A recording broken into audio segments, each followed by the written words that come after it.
मैं माननीय प्रधानमंत्री जी से विनम्रता पूर्वक निवेदन करूंगा कि वे इस सभा को अपने विचारों से अनुग्रहित करने की कृपा करें। माननीय प्रधानमंत्री जी।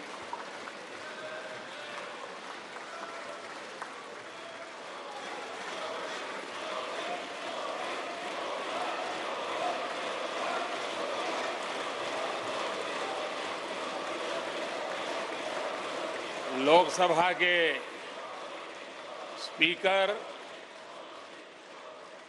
आदरणीय श्री ओम बिरला जी, राज्यसभा के उपसभापति श्री हरिवंश जी, माननीय सांसदगण, सभी वरिष्ठ जनप्रतिनिधि, विशिष्ट अतिथि, अन्य सभी महानुभाव और मेरे प्यारे देशवासियों, हर देश की विकास यात्रा में कुछ पल ऐसे आते हैं जो हमेशा के लिए अमर हो जाते हैं।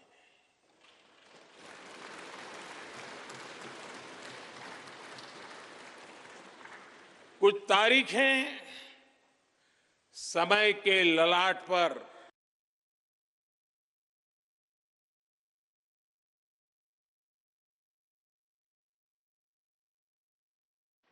आज 28 मई 2023 का ये दिन ऐसा ही शुभ अवसर है।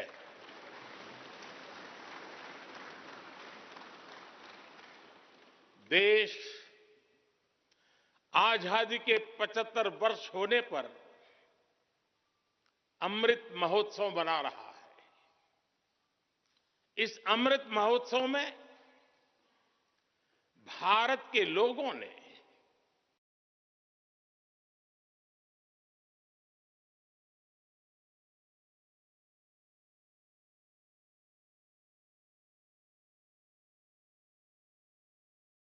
देशवासियों को भारतीय लोकतंत्र के इस स्वर्णिम क्षण की बहुत बहुत बधाई देता हूं।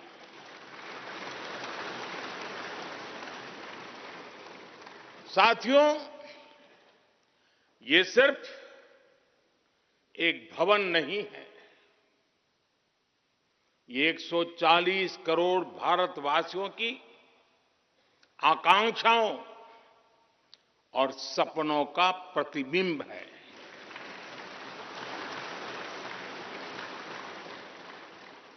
ये विश्व को भारत के दृढ़ संकल्प का संदेश देता हमारे लोकतंत्र का मंदिर है।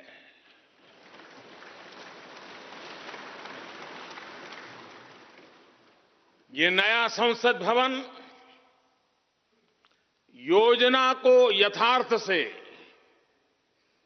नीति को निर्माण से, इच्छा शक्ति को क्रिया शक्ति से, संकल्प को सिद्धि से जोड़ने वाली अहम कड़ी साबित होगा। ये नया भवन हमारे स्वतंत्रता सेनानियों के सपनों को साकार करने का माध्यम बनेगा। ये नया भवन आत्मनिर्भर भारत के सूर्योदय का साक्षी बनेगा।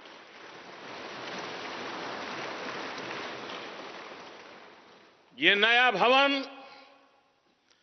विकसित भारत के संकल्पों की सिद्धि होते हुए देखेगा।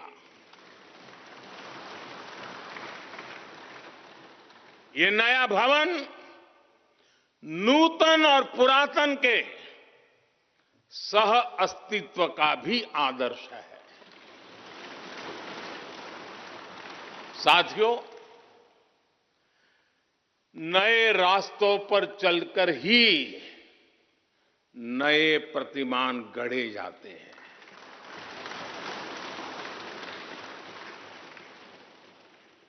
आज नया भारत नए लक्ष्य तय कर रहा है,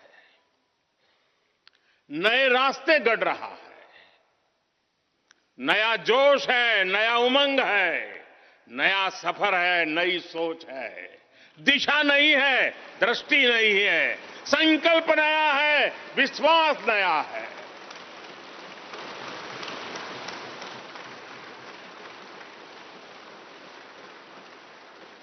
और आज फिर एक बार पूरा विश्व भारत को, भारत के संकल्प की दृढ़ता को, भारतवासियों की प्रखरता को,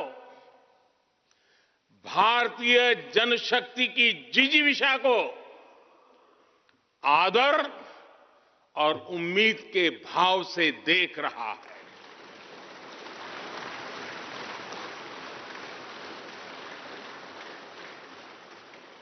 जब भारत आगे बढ़ता है तो विश्व आगे बढ़ता है।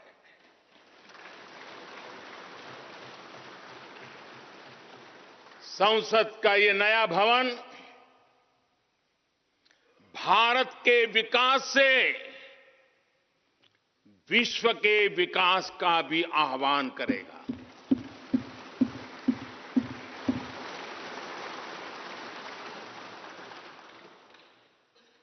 साथियों, आज इस ऐतिहासिक अवसर पर कुछ देर पहले संसद की इस नई इमारत में पवित्र सेंगोल की भी स्थापना हुई है।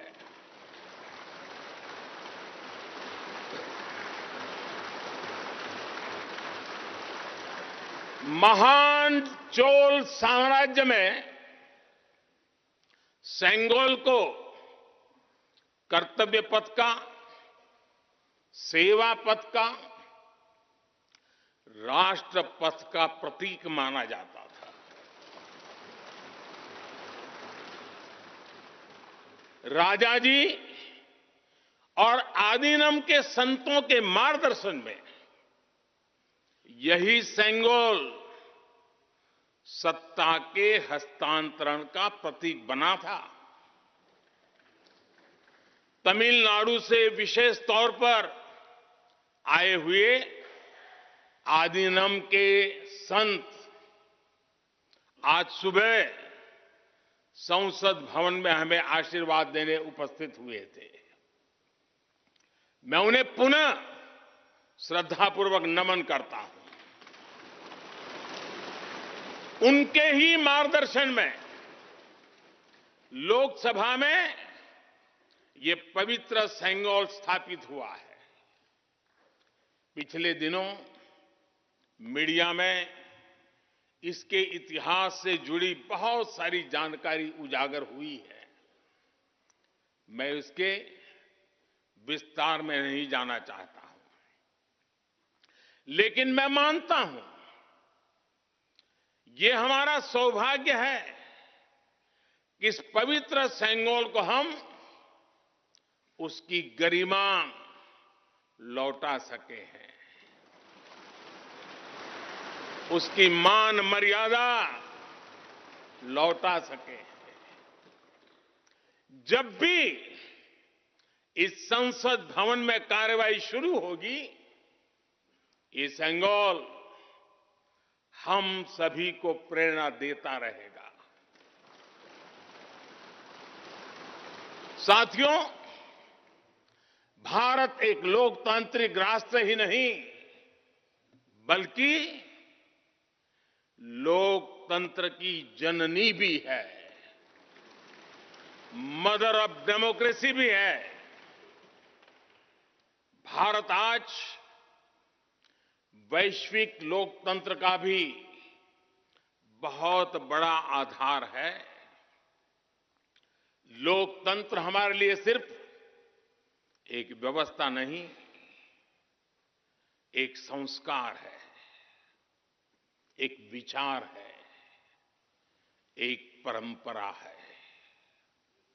हमारे वेद हमें सभाओं और समितियों के लोकतांत्रिक आदर्श सिखाते हैं। महाभारत जैसे ग्रंथों में गणों और गणतंत्रों की व्यवस्था का उल्लेख मिलता है। हमने वैशाली जैसे गणतंत्रों को जीकर दिखाया है। हमने भगवान बसवेश्वर के अनुभव मंटपा को अपना गौरव माना है। तमिलनाडु में मिला 900 ईस्वी का शिलालेख आज भी हर किसी को हैरान कर देता है। हमारा लोकतंत्र ही हमारी प्रेरणा है।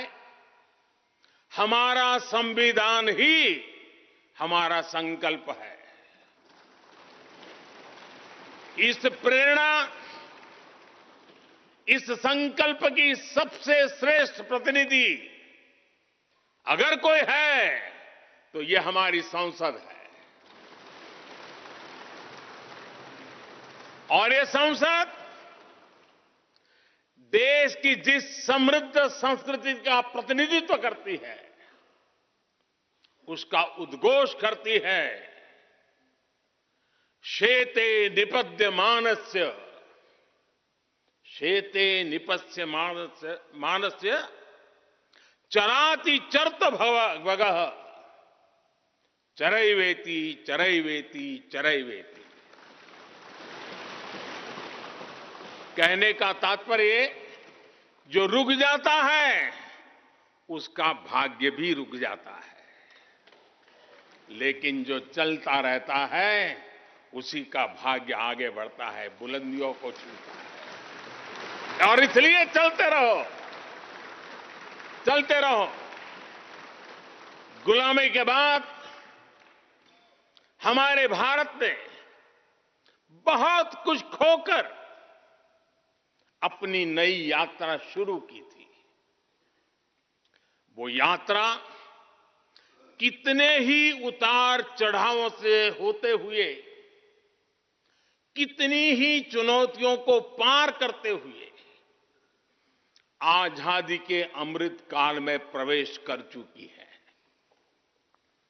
आजादी का ये अमृत काल विरासत को सहेजते हुए विकास के नए आयाम गढ़ने का अमृत काल है। आजादी का ये अमृत काल देश को नई दिशा देने का अमृत काल है। आजादी का ये अमृत काल अनंत सपनों को, असंख्य आकांक्षाओं को पूरा करने का अमृत काल है। इस अमृत काल का आह्वान है,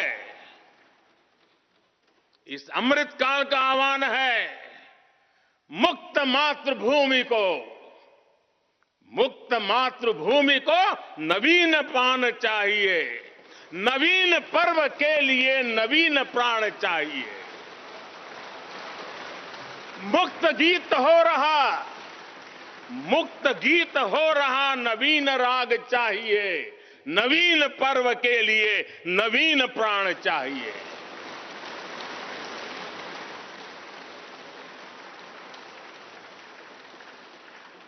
और इसलिए भारत के भविष्य को उज्जवल बनाने वाली इस कार्यस्थली को भी उतना ही नवीन होना चाहिए, आधुनिक होना चाहिए। साथियों, एक समय था जब भारत दुनिया के सबसे समृद्ध और वैभवशाली राष्ट्रों में गिना जाता था। भारत के नगरों से लेकर महलों तक, भारत के मंदिरों से लेकर मूर्तियों तक, भारत का वास्तु भारत की विशेषज्ञता का उद्घोष करता था। सिंधु सभ्यता के नगर नियोजन से लेकर मौर्यकालीन स्तंभों और स्तूपों तक, चोल शासकों के बनाए भव्य मंदिरों से लेकर जलाशयों और बड़े बांधों तक भारत का कौशल विश्व भर से आने वाले यात्रियों को हैरान कर देता था। लेकिन सैकड़ों साल की गुलामी ने हमसे हमारा ये गौरव छीन लिया। एक ऐसा भी समय आ गया जब हम दूसरे देशों में हुए निर्माण को देखकर मुग्ध होने लग गए। 21वीं सदी का नया भारत बुलंद हौसले से भरा हुआ भारत अब गुलामी की उस सोच को पीछे छोड़ रहा है। आज भारत प्राचीन कला की उस गौरवशाली धारा को एक बार फिर अपनी तरफ मोड़ रहा है और संसद की ये नई इमारत इस प्रयास का जीवंत प्रतीक बनी है। आज नए संसद भवन को देखकर हर भारतीय गौरव से भरा हुआ है। इस भवन में विरासत भी है, वास्तु भी है, इसमें कला भी है, कौशल भी है, इसमें संस्कृति भी है और संविधान के स्वर भी है। आप देख रहे हैं कि लोकसभा का आंतरिक हिस्सा, यहां भी देखिए, यहां भी देखिए, राष्ट्रीय पक्षी मोर पर आधारित है। राज्यसभा का आंतरिक हिस्सा राष्ट्रीय फूल कमल पर आधारित है और संसद के प्रांगण में हमारा राष्ट्रीय वृक्ष बरगद भी है। हमारे देश के अलग अलग हिस्सों की जो विविधता है, इस नए भवन ने उन सबको समाहित किया है। इसमें राजस्थान से लाए गए ग्रेनाइट और बलुआ पत्थर लगाए गए हैं। ये जो लकड़ी का काम आप देख रहे हैं ना, वो महाराष्ट्र से आई है। यूपी में भदोही के कारीगरों ने इसके लिए अपने हाथ से कालीनों को बुना है। एक तरह से इस भवन के कण कण में हमें एक भारत श्रेष्ठ भारत की भावना के दर्शन।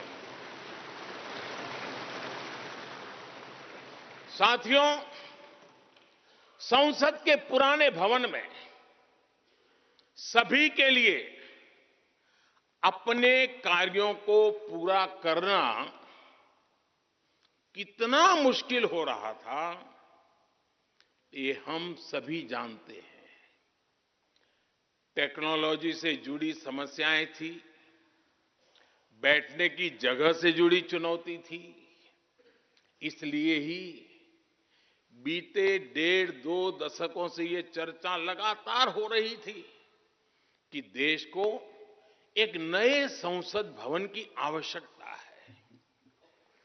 और हमें ये भी देखना होगा कि आने वाले समय में सीटों की संख्या बढ़ेगी, सांसदों की संख्या बढ़ेगी, वो लोग कहां बैठते हैं? और इसलिए ये समय की मांग थी कि संसद की नई इमारत का निर्माण किया जाए। और मुझे खुशी है कि भव्य इमारत आधुनिक सुविधाओं से पूरी तरह लैस है। आप देख रहे हैं कि इस समय भी इस हॉल में सूरज का प्रकाश सीधे आ रहा है। बिजली कम से कम खर्च हो, हर तरफ लेटेस्ट टेक्नोलॉजी वाले गैजेट्स हों, इन सभी का इसमें पूरा ध्यान रखा गया है। साथियों, आज सुबह ही मैं इस संसद भवन को बनाने वाले श्रमिकों के एक समूह से मिला हूं। इस संसद भवन ने करीब 60,000 श्रमिकों को रोजगार देने का भी काम किया है। उन्होंने इस नई इमारत के लिए अपना पसीना बहाया है। मुझे खुशी है कि इनके श्रम को समर्पित एक डिजिटल गैलरी भी संसद में बनाई गई है और विश्व में शायद ये पहली बार हुआ होगा। संसद के निर्माण में अब उनका योगदान भी अमर हो गया है। साथियों, कोई भी एक्सपर्ट अगर पिछले 9 वर्षों का आकलन करे तो पाएगा कि ये 9 साल भारत में नव निर्माण के रहे हैं, गरीब कल्याण के रहे हैं। आज हमें संसद की नई इमारत के निर्माण का गर्व है, तो मुझे पिछले 9 साल में गरीबों के 4 करोड़ घर बनने का भी संतोष है।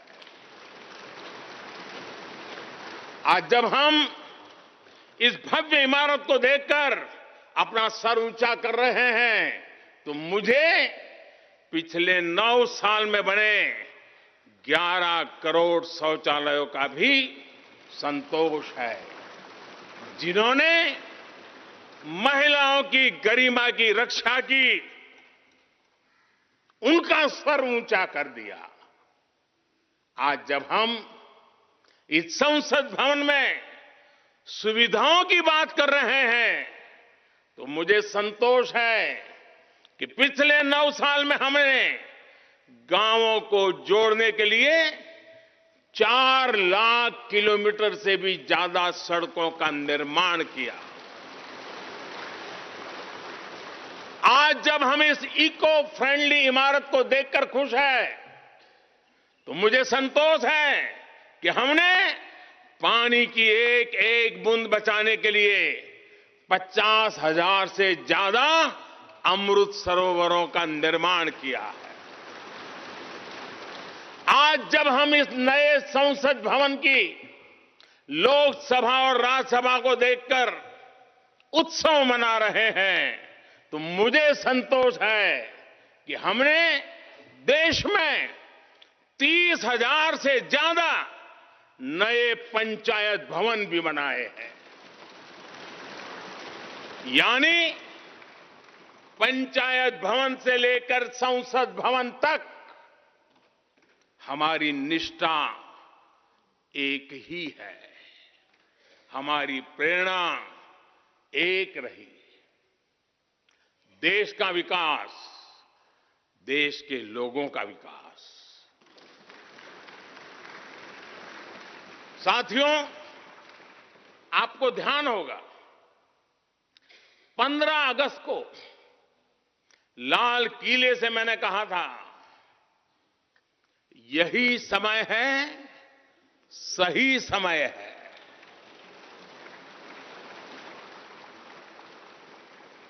हर देश के इतिहास में ऐसा समय आता है जब देश की चेतना नए सिरे से जागृत होती है। भारत में आजादी के 25 साल पहले, 47 के पहले 25 साल याद कीजिए। आजादी के 25 साल पहले ऐसा ही समय आया था। गांधी जी के असहयोग आंदोलन ने पूरे देश को एक विश्वास से भर दिया था। गांधी जी ने स्वराज के संकल्प से हर भारतवासी को जोड़ दिया था। ये वो दौर था जब हर भारतीय आजादी के लिए जी जान से जुट गया था। इसका नतीजा हमने 1947 में भारत की आजादी के तौर पर देखा। आजादी का ये अमृत काल भी भारत के इतिहास का ऐसा ही पड़ाव है। आज से 25 साल बाद भारत अपनी आजादी के 100 वर्ष पूरे करेगा। हमारे पास भी 25 वर्ष का अमृत कालखंड है। इन 25 वर्षों में हमें मिलकर भारत को विकसित राष्ट्र बनाना है।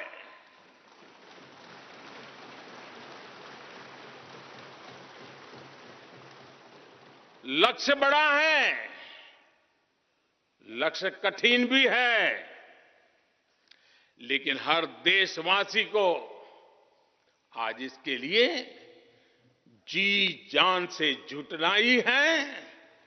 नए प्रण लेने हैं, नए संकल्प लेने हैं, नई गति पकड़नी है। और इतिहास गवाह है कि हम भारतीयों का विश्वास सिर्फ भारत तक ही सीमित नहीं रहता। हमारी आजादी की लड़ाई ने दुनिया के बहुत सारे देशों में उस समय एक नई चेतना जागृत कर दी थी। हमारी आजादी की लड़ाई से भारत तो आजाद हुआ ही, साथ ही कई देश आजादी की राह पर चल पड़े। भारत के विश्वास ने दूसरे देशों के विश्वास को सहारा दिया था। और इसलिए भारत जैसा विविधता से भरा देश,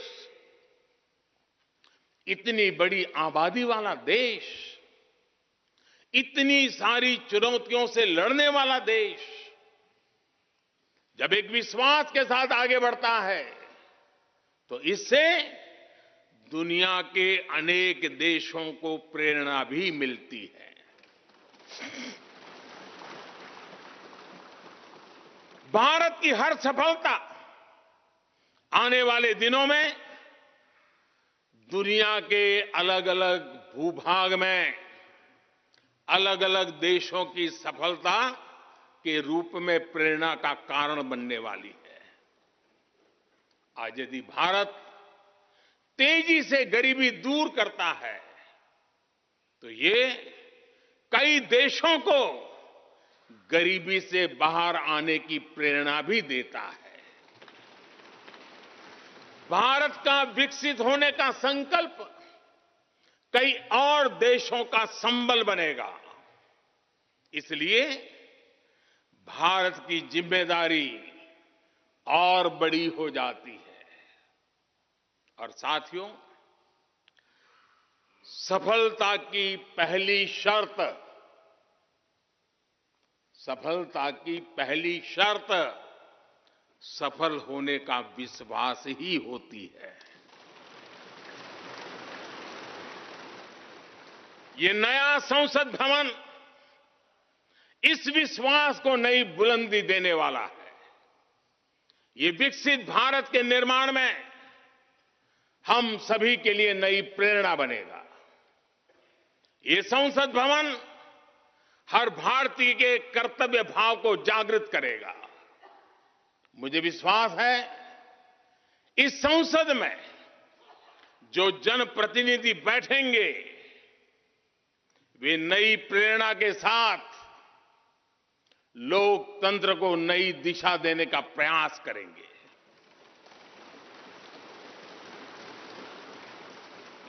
हमें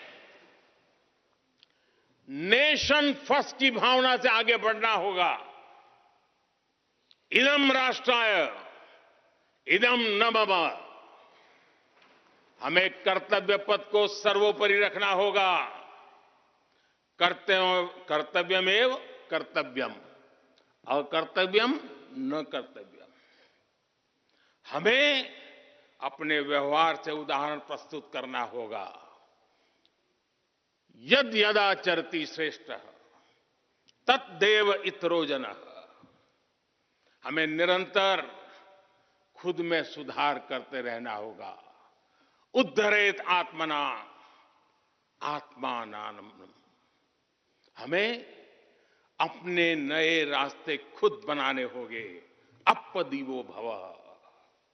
हमें खुद को खपाना होगा, तपाना होगा। तपसो ही परम नास्ति तपसा विंदते महत। हमें लोक कल्याण को ही अपना जीवन मंत्र बनाना होगा।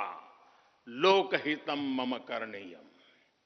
जब संसद के इस नए भवन में हम अपने दायित्वों का ईमानदारी से निर्वहन करेंगे तो देशवासियों को भी नई प्रेरणा मिलेगी। साथियों, दुनिया के सबसे बड़े लोकतंत्र को यह नई संसद एक नई ऊर्जा और नई मजबूती प्रदान करेगी। हमारे श्रमिकों ने अपने पसीने से इस संसद भवन को इतना भव्य बना दिया है। अब हम सभी सांसदों का दायित्व है कि इसे अपने समर्पण से और ज्यादा दिव्य बनाएंगे।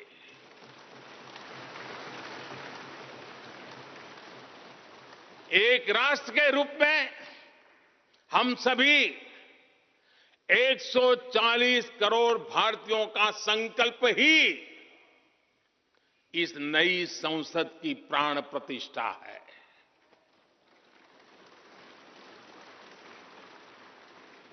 यहां होने वाला हर निर्णय आने वाली सदियों को सजाने संवारने वाला है। यहां होने वाला हर निर्णय आने वाली पीढ़ियों को सशक्त करने वाला होगा। यहां होने वाला हर निर्णय भारत के उज्ज्वल भविष्य का आधार बनेगा। गरीब, दलित, पिछड़ा, आदिवासी, दिव्यांग, समाज के हर वंचित परिवार के सशक्तिकरण का, वंचितों को वरीयता का रास्ता यहीं से गुजरता है। इस नए संसद भवन की हर ईंट, हर दीवार, इसका कण कण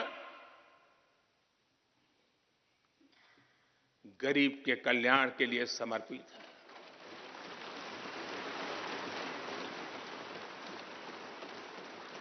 अगले 25 वर्षों में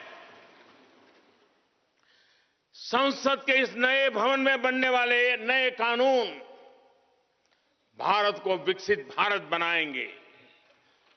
इस संसद में बनने वाले कानून भारत को गरीबी से बाहर निकालने में मदद करेंगे।